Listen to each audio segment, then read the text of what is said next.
Hey guys, so just got back from a special screening of Captain America the Winter Soldier. This is a movie that I've been looking forward to immensely. One, because I've been a huge fan of all the Marvel Cinematic Universe films up to this point. And two, I was a huge fan of the first Captain America. The first Captain America, in my opinion, is the second best of the Marvel Cinematic Universe films. With Avengers being number one, obviously, but close second, in my opinion, is the first Captain America. Because it was a really solid fucking film. It was really well done. Chris Evans fit that role very well. It was really well acted, had some great action, everything about it. It was really generally really funny, too. Um, so, obviously, I was definitely looking forward to a sequel to Captain America. And trailers for this movie have definitely intrigued me, especially because this movie looked like it was, from what the trailers were showing, that it was going to be an espionage thriller. And you're like, really? And like, first I was like, really? Marvel's doing an espionage thriller film? Alright. I'm kind of intrigued how this is going to play out. I think I was not the only one. I mean, I was like, this is something different from anything they've done yet. And that's a good thing, not a bad thing. At least they're not trying to do the exact same thing over and over and over again, and try to tell a different story.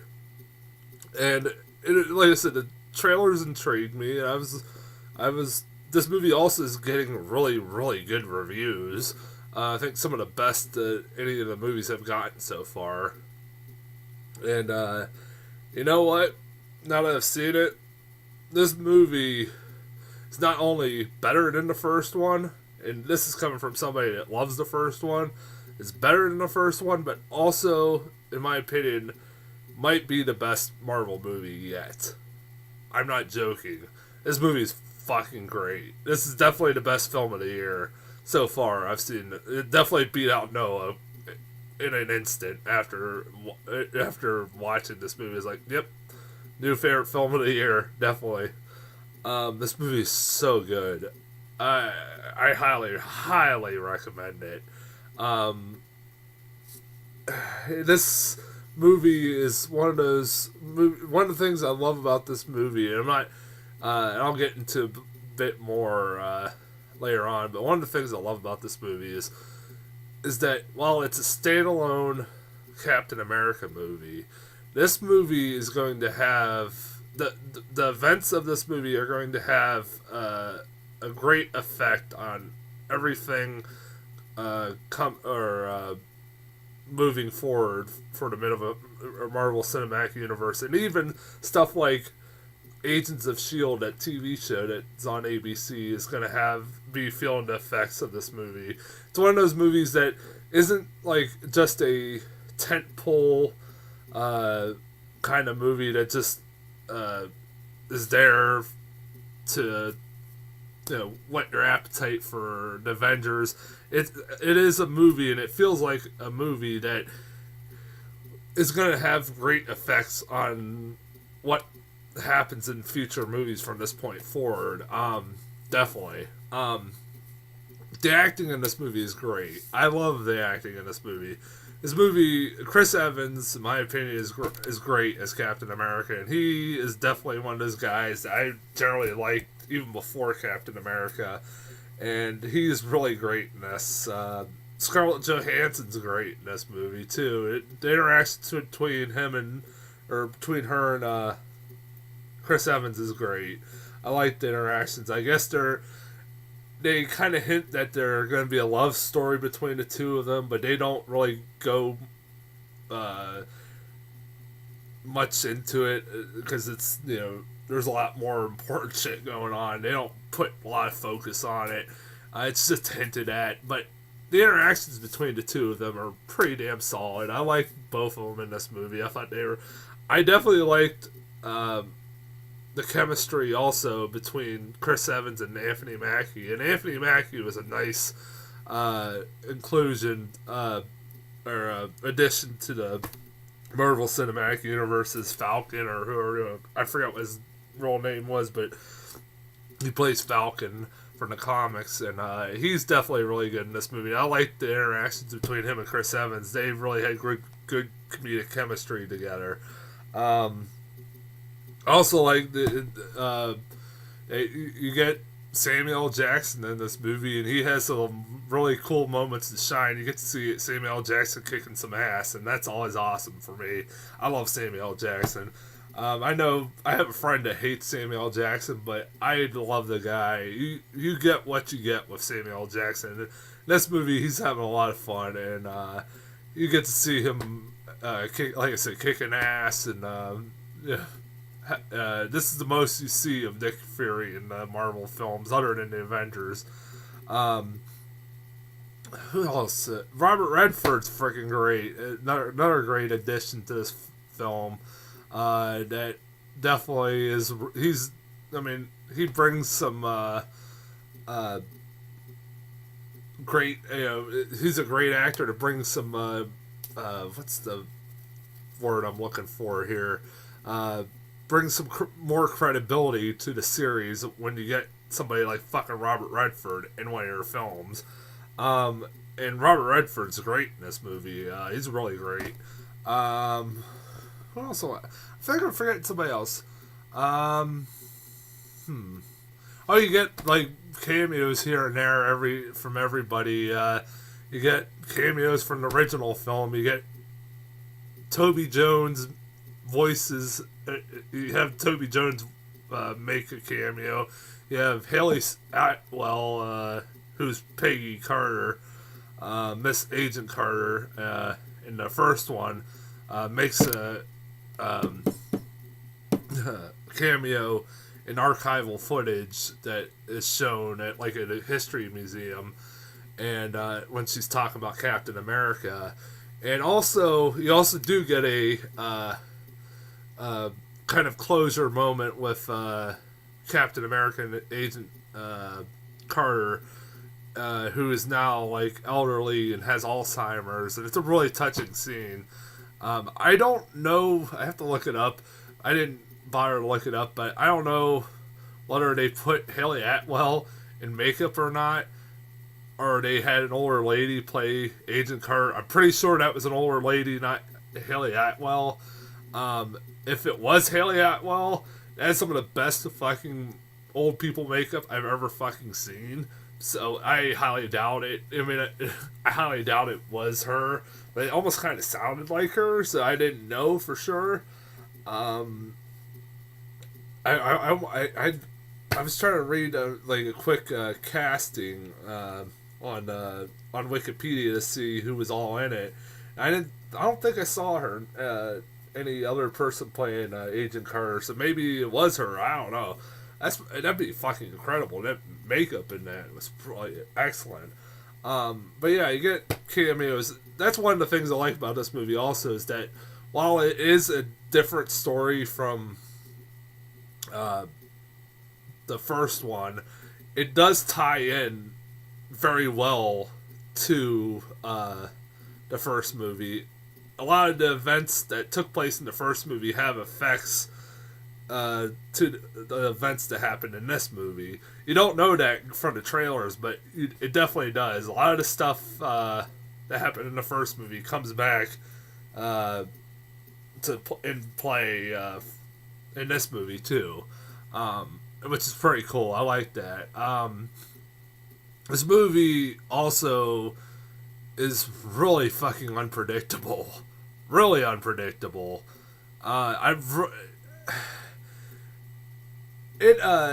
Definitely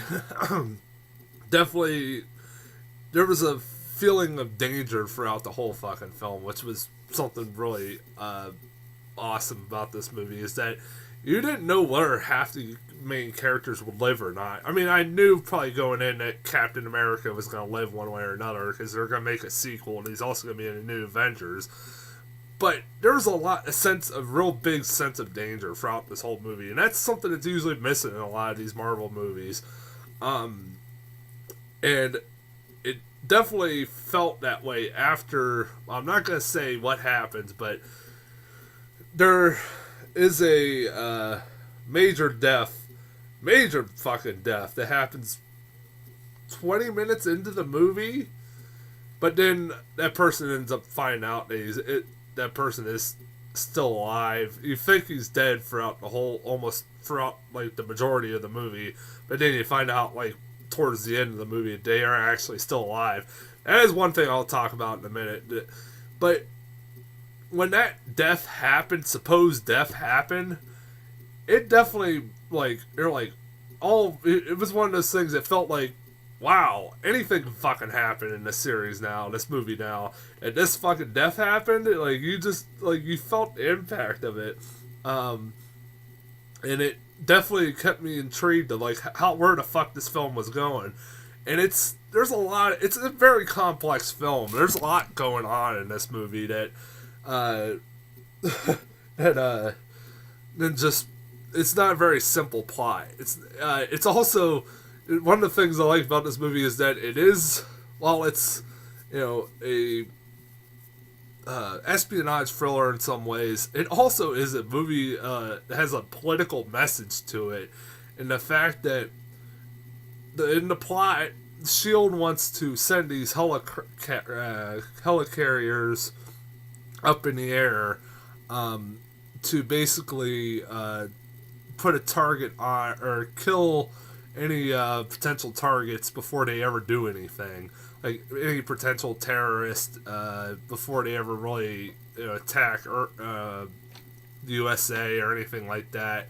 They want to stop terrorists before they do anything. And it was obvious from this plot line that it was this movie's political commentary, doing political commentary on our uses of drones and stuff like that. USA's uses of drones, and how even though it's sometimes a good thing to try to stop terrorists before it happens, it's also sacrificing our freedoms, and that it could also end up being used on our own citizens of the United States.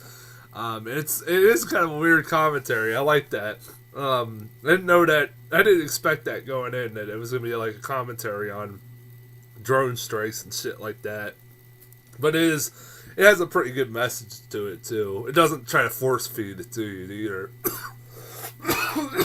Sorry. But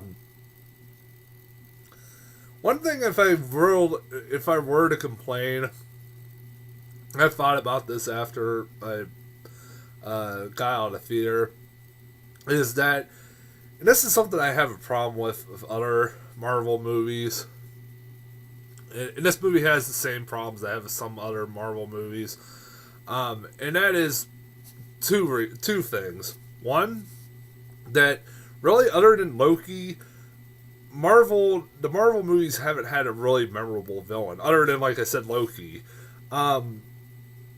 This movie had the chance with like something like the Winter Soldier. The Winter Soldier, even though he is in the title, and I'm not, is really honestly a secondary villain. He's not the main villain in this movie. It's kind of like with Iron Man 3, where you thought the Mandarin was the villain, but it ended up being really the main villain was Guy Pearce. And the Mandarin, that the Mandarin was an actor. Winter Soldier doesn't end up being an actor or anything like that, but he's not really the main villain. There's somebody else pulling the strings. And I figured out who it was early on, but it definitely kind of is one of those things you're like, oh, come on, you have a chance to make a memorable villain and you still don't do it. I don't understand why they haven't done that yet. I mean, maybe they'll do that with Ultron and Avengers, but I don't know. We'll see. Damn it, what am I thinking? What else did I talk? Also, I knew going in the twist as far as who the Winter Soldier was. If you don't know who it is, I won't tell you. If you've read the comics, you know. They follow the comics and in the origins of the Winter Soldier and who he actually is. I knew that going in. Even when this movie was in pre-production, I was told who it was.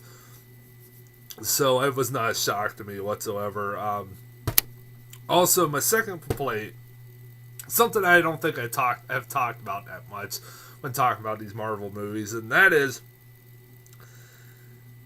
the fact that they keep over and over and over and over again, almost for every movie, doing fake out deaths. This is starting to drive me nuts. In Avengers, you had the death of Coulson, who ends up popping back up in Agents of S.H.I.E.L.D. still alive. In this one, and an only really major death the only movie that had any deaths in it and that person stayed dead was For the Dark World, when Rene Russo got killed. And they actually, at one point, supposedly kill Loki, but then he ends up alive at the end of the movie. That kind of pissed me off. I thought, you could kill that character off and it'd be fine at that point. But they ended up, faking out his own, he ended up faking his death. And that ends up same thing keeps happening almost every one of those Marvel movies. And it happens here. And you're like, I was kind of pissed when it happened, because when they find out like I said, there is a major death 20 minutes or 30 minutes into this movie, and then when you find out this person actually is still alive, I was kind of pissed. I'm like, you had a chance to make a major impact with this person's death, because if this person had really died in this film, it definitely would have affected the rest of the films. I mean, it would have had a major impact on the rest of the films. And I understand why they didn't do it, because, it would feel wrong to do it, but it would still I don't think they have the balls to do something like that, to kill off a major character. And they need to do that. I feel like they really need to do that. Maybe I don't know. I'm sitting there trying to figure. It's something that they keep doing that all the time. They fake out deaths, and then they pretend that a person's dead, and then you find out later on they're not actually dead. They were faking it. That kind of pisses me off. They gotta quit doing that. And like I said, this movie is no different. I don't know what else I could talk about, because I don't want to spoil too much about this movie. Because I haven't really talked too much about the plot, because there's so much going on and I don't want to spoil it, because it is really good. Yeah, I guess with the plot, I could also say that, like I said, this movie, like, the way this movie ends, you kind of go, wow, this is gonna, you sit there and kind of go, wow, this is leading to some interesting places. This movie leaves the series in an interesting place that you wonder, where the fuck is this going from here on out? Especially the stuff that happens to the organization S.H.I.E.L.D. at the end of this movie. You kind of go, well, what happens from here on out to S.H.I.E.L.D., for fuck's sake? I'm not going to spoil, but some major things happen to the organization S.H.I.E.L.D. that I don't know. I'm still trying to figure out how the hell, what the hell's going to happen from this point forward. It definitely leaves the film series open to it ends the film in an interesting place. It makes you wonder where they're going with this come Avengers Age of Ultron. Definitely, I'm looking forward. This, I can see they don't set up. I was hoping by the end of this movie they would set up how Ultron is created, but I can kind of see, even though they don't tell you like how it's gonna happen, you can kind of see how, or like who the people responsible are going to, the people responsible for the creation of Ultron are going to be, and who are the real villains of the new Avengers are going to be. This movie does set up who the villains are going to be in Age of Ultron. As I was told going into this movie, that this movie was going to directly lead right into Avengers Age of Ultron. And I can see that. I definitely can. But again, like I said, this movie also ends in a very interesting place that makes me intrigued what they got in store for us in the next Avengers movie. I guess I could talk about, before I quit this review, I guess I could talk about the post-credit scenes. We get two. There are two of them. So there's one in the middle of the credits, and there's one at the end of the credits. So stay at the end of the credits still. One in the middle of the credits is the one that's the most important. I was hoping going in that we would get a James Spader cameo. We didn't get one. God damn it. I'm still pissed. I'm like, really? I really want a James Spader cameo. I was really wanting one, but we never got one. We did get two cameos though in mid-credit scene. I won't spoil who they are, but there are two major actors that were signed on for the next Avengers, and they make a cameo, brief, very, very brief cameo. One of those blink and you'll miss it cameos. It wasn't as memorable as Benicio del Toro's cameo at the end of Thor: The Dark World. I'm not spoiling. I don't think I'm spoiling that. That movie's been out since November. I mean, that was memorable. That was pretty cool when Benicio del Toro popped up at the end of Thor: The Dark World. I forgot he fucking signed on for Guardians of the Galaxy, so I was kind of surprised when he popped up at the end of Thor: The Dark World. And the cameo in this is not as memorable, but it does set up these two actors' roles in the next Avengers. And then the last scene, post-credit scene you get, is something that kind of bookends the film. It's usually the one at the end of the credits is usually a funny scene, but this one was more a serious scene. It actually did have a purpose. Unlike the Thor: The Dark World. The Thor: The Dark World end credit scene was basically just for laughs, but this one actually had a point. So yeah, like I said, this movie was really fucking good. This is definitely one of the best Marvel movies made yet, in my opinion. As far as previews, I got pretty much every trailer that I knew I was going to get. I got Guardians of the Galaxy, obviously. I got the new X-Men trailer, which I'm really looking forward to that movie. After seeing that trailer, I was sold. I was already sold on it anyways, but I'm really looking forward to that. Apparently, as you get a little bit more of an idea of what the plot for this one is, what I can gather is that half this movie's taking place in a post-apocalyptic world where Sentinels have destroyed pretty much the whole world and brought the mutants to extinction, to the brink of extinction, and they have to go back in time to when Xavier and Magneto are younger, when they're Michael Fassbender and James McAvoy, in order to try to stop this shit from happening. I'm kind of interested in how this goes. I really want to see this movie. It definitely looks like it's gonna be awesome. By the way, did I see a fucking Halle Berry cameo where she, I think, gets murdered in the trailer? I'm pretty sure that's what happened. Whatever. I didn't know she was going to be in this one. I literally didn't know that. I was like, holy shit, is Halle Berry going to be in this? I don't care one way or another whether she's in this or not, but I was like, huh.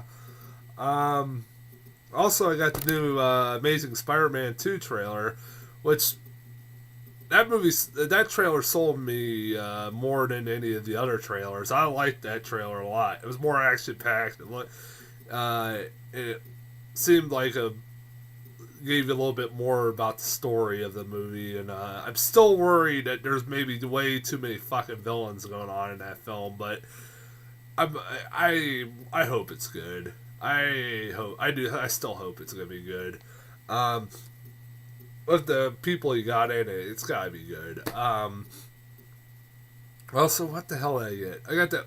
What the hell was that? Lucy, Scarlett Johansson film where basically she's Bradley Cooper from Limitless, where she can use like 100% of her brain, and access to parts of her brain that she usually normally doesn't use. It's the fucking plot of Limitless, but she has superpowers. With using 100% of her brain. I don't know. It looks weird, and it's from the guy who made Taken, and I don't know. Maybe it'll be good. I don't know. I'm not looking forward to that immensely, but it looked alright. It didn't look that bad. I think that's it I got from all the trailers I got. I got a lot of just same old trailers. I got the Godzilla trailer, stuff like that. But, yeah, go see Captain America, The Winter Soldier, and I'm going to get off here.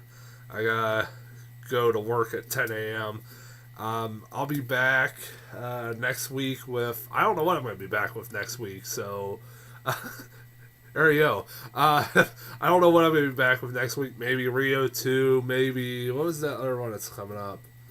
Oculus. I keep hearing really good things about that. Really don't know what the hell that's about, but I hear really good things about it.